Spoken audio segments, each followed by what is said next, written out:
भारत आणि अमेरिका यांच्यातील व्यापार करार पुढील 3 ते 4 महिन्यात अंतिम होण्याची शक्यता अमेरिकेच्या वरिष्ठ अधिकाऱ्यांनी व्यक्त केली। दोन्ही देशातील चर्चा अंतिम टप्प्यात पोहोचल्याचे सांगण्यात आले। दिल्लीमधील विद्यार्थी आंदोलनाच्या निषेधार्थ नागपूरमधील लोकभवनाबाहेर मोर्चा काढणाऱ्या काँग्रेस कार्यकर्त्यांना पोलिसांनी ताब्यात घेतले। आंदोलनादरम्यान जोरदार घोषणाबाजी करण्यात आली। कल्याण CSMT-SC लोकलच्या दरवाजात तांत्रिक बिघाड झाल्याने प्रवाशांची मोठी गैरसोय झाली। रेल्वे प्रशासनाने घटनेची चौकशी सुरू केली आहे। महाराष्ट्र राज्य सरकारने शेतकरी कर्जमाफी योजनेअंतर्गत 553 पात्र शेतकऱ्यांची पहिली यादी जाहीर केली।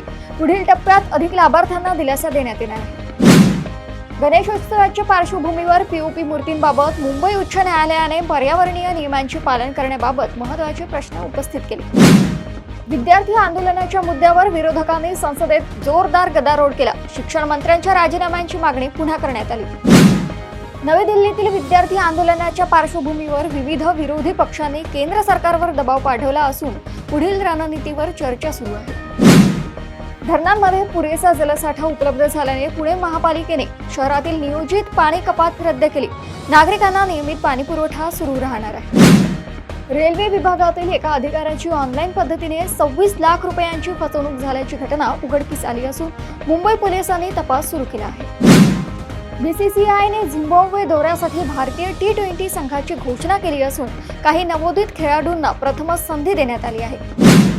प्रदेशातील अशाच घडामोडी मी प्रतीक्षा आपल्यापर्यंत पोहोचवणारच। तोपर्यंत बघत रहा देशोन्नती। नमस्कार।